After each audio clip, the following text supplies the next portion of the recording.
briefly, what's your role in Scottish CND just now? I'm the coordinator of Scottish Campaign for Nuclear Disarmament. Okay, and how long have you been involved with? A long time. I mean, I basically served in the army in the 1970s, and then I left as a conscientious objector.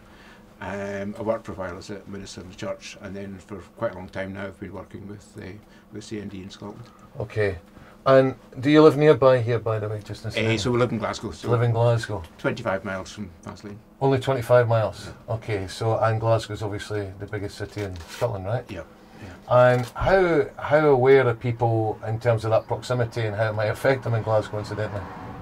It varies a bit, but I think there's still a lot of people that really aren't conscious, particularly younger generation. Older folk maybe brought up more with nuclear weapons being a key issue, but younger folk, until recently, less aware. I think, in fact, one of the advantages of the referendum campaign has been good for Scottish politics in terms of reviving things. But from our point of view, it also has certainly increased the awareness of people that we've got, one of Europe's largest stockpiles of nuclear weapons very close to our largest city.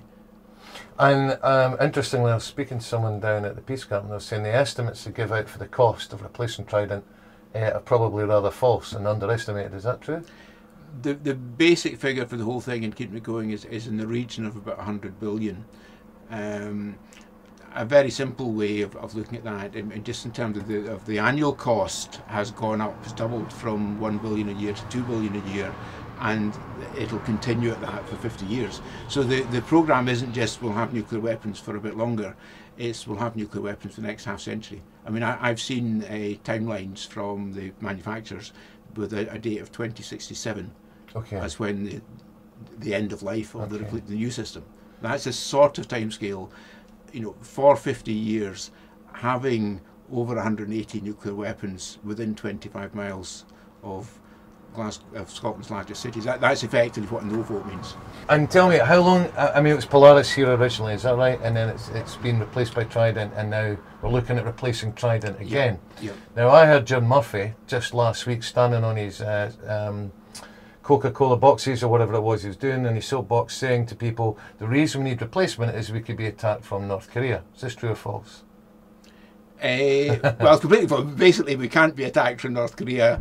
I've actually been involved in seminar with nuclear planning senior Navy people saying, and I was saying it's really still all about Russia, and in fact the Navy folk were agreeing with me.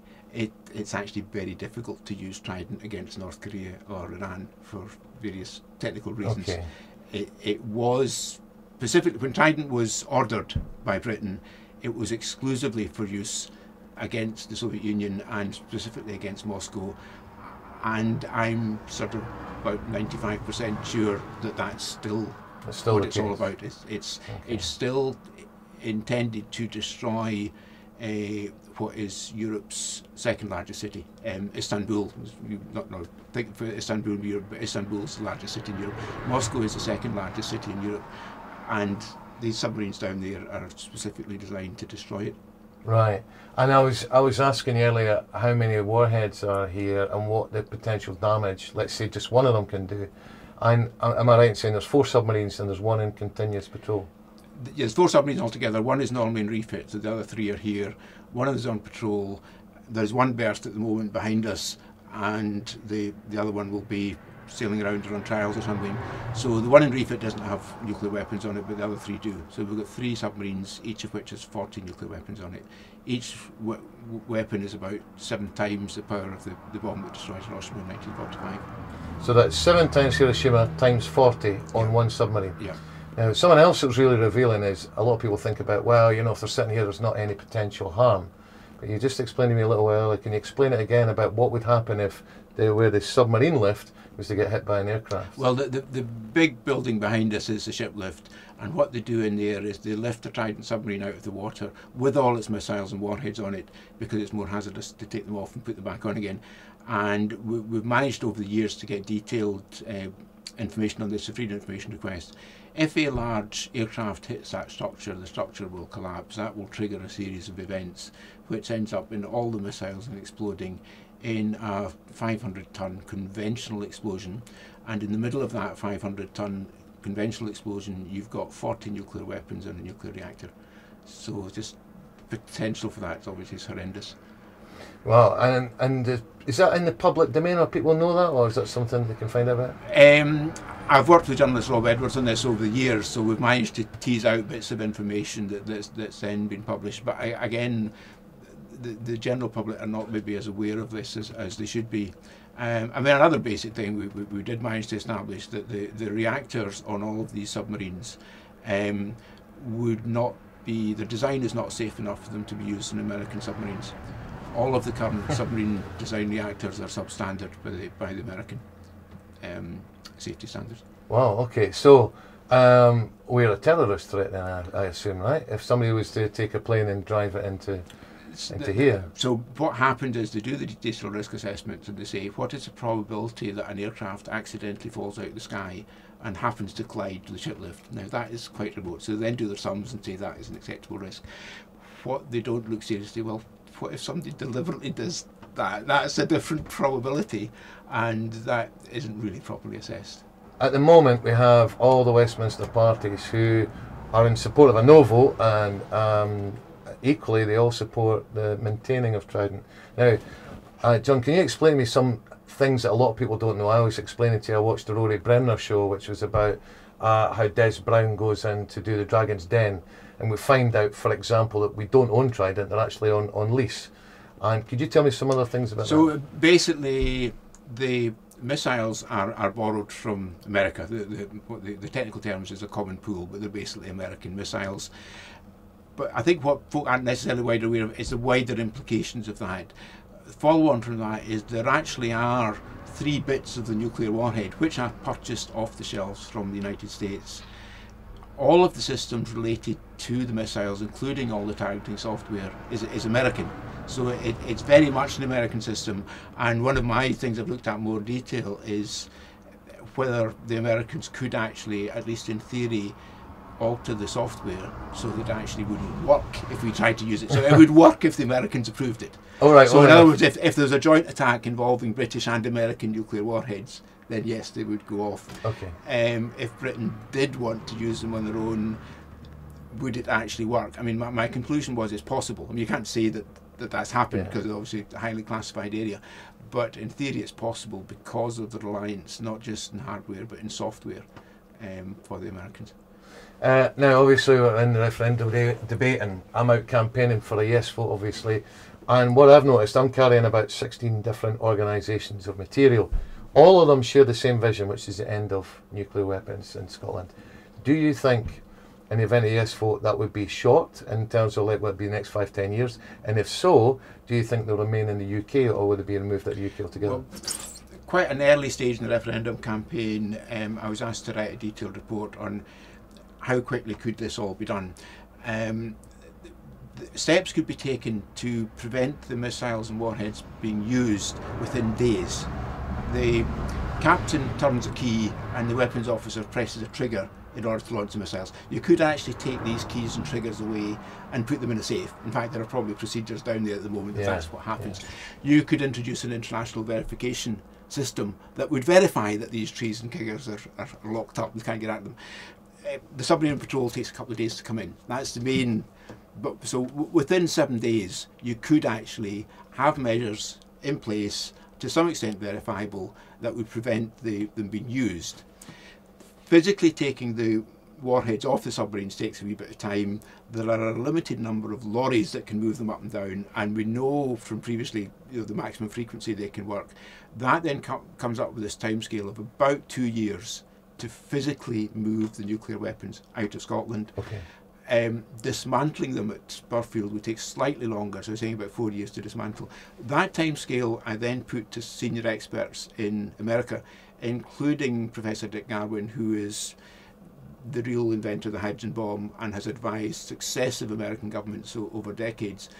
So these American experts basically said that timescale is quite realistic. One of the senior ones basically said, if anything, it was too long, they could actually do it quicker than that. So that's looking at a disarmament. If you're saying we're moving these in order to disarm, the warheads can be out of Scotland in 2 years. Right. There's then this other issue, could they, and the two are related a wee bit, could they simply move Trident to another location south of the border or America, France. And again, we've looked at this in considerable detail. The 1960s, the British government looked at a number of sites. They started off quite a long list of places around Britain, quite a lot of them in Scotland, even in the first list. They narrowed it down, narrowed it down, narrowed it down. And so what we're able to do now is look again at those sites in England and Wales. Are any of them, they were ruled out for various reasons in 1960, and in each case the arguments are far stronger today against them than they were in the 1960s. There was one recent suggestion that Coolport nuclear weapons store on the hill across there, that could be rebuilt at Falmouth in Cornwall. Now, there's probably, it would devastate the local tourist industry. There would be problems with land purchase, which were identified in the 1960s. And the other things from my own assessments is that it would fail their safety standards. Because we know the details of the safety standards. It's too close to the town of Falmouth. It's a town of 20,000 people. And it would be within about a kilometre of a town of 20,000 people. So for those various reasons, it's not... But a recent report said that you could move it to Falmouth. What that triggered is local politicians across the political spectrum in Falmouth saying we don't want it here, including the local Tory MP, and then a Labour councillor basically saying, look, we live in this area that's got wonderful scenery and it's great attraction for tourists. Oh, this is totally unsuitable for nuclear weapons. And you look out the window here and you think, well, hang on. Spectacular scenery here. And not only that, you know, they're quite happy to support having nuclear weapons, but just not in my backyard. So long as they're not there. But, but the issue really is, I think it's, if you look at nuclear power stations, is a good parallel. It is impossible today in Britain to build a nuclear power station on a greenfield site. It's just not viable. You can only build them where there is an existing nuclear power station.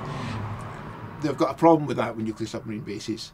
There are only two nuclear submarine sites. One is Barrow, totally unsuitable because of tides. The other one is Devonport, which is in the middle of a city. The equivalent, I would say to people in terms of trying to understand what it's like at Devonport, it would be like having nuclear submarines at Govan Shipyard. It is actually in the middle of the city. It's not on the. It's in the middle of a city of 250,000 people. So Devonport as a Trident base, I don't think is viable. Falmouth isn't viable. Move it to American France for various political reasons isn't viable. So what it means is if we say we don't want it in Scotland, it's not just going to move south of the border. London, it is a decision for London at the end of the day, but they're pretty quickly going to say, game's up. We're going to have to scrap these. We don't have a viable way around this. So that means that people in Scotland, when they're casting this vote, which is on us being independent, the vote's on independence, but it has huge implications. No, you know, getting them out here is enough in itself. That would be really good. Getting nuclear weapons out of Scotland, even if they were just moved, that would be a good step forward. But what beyond that is it means Britain's not going to have nuclear weapons. And what a number of the major international disarmament campaigners now are saying is that our vote here will have a major impact on disarmament around the world. Because a lot of countries, non-nuclear countries, are saying we're fed up with Britain, America, France, Russia, China continually dragging their heels and not doing anything about nuclear disarmament. And Scotland taking this stand would have major implications in global nuclear disarmament. Which is tremendous, really. So, so what we're seeing now is, so in Scotland, so Scottish CMD, what was their view before we had the opportunity of the referendum? What was their feelings about Scotland becoming independent, and how has that changed over the debate? Well, historically, Scottish CND had a position of being in favour of a National Assembly which had the power to get rid of nuclear weapons. So there is a slightly, this goes way back to the days before the Scottish Parliament. So we sort of felt it's worth having a Scottish Parliament if that Parliament has the power to get rid of nuclear weapons. That was the position way back. But certainly with the referendum coming up, we had discussions within, and it was moved at our AGM in November 2012 to simply support Scotland as a clear right that we're on that side of the argument. Now, at that point, there was people argued against it, although the vote was quite clearly won, and in my view, that reflects most of our members, you know, in terms of from day to day.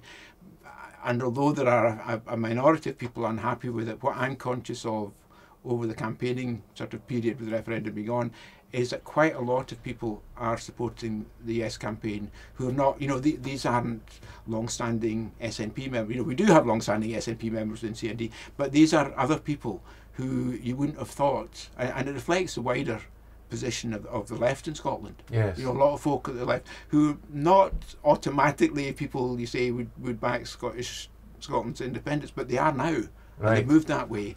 And the same is true, I think, within the anti-nuclear and the peace movement wider in Scotland. Yes. And also some of the folks south of the border as well are saying, well, this is a big opportunity. Our last question, how's Helensburgh going to vote? Helensburgh's a more complicated community than is assumed. There clearly are some folk that the work's associated with the base and so forth. Some of the, I'd say, older residents, ones whose families go right back, you know, before the families have lived here for generations.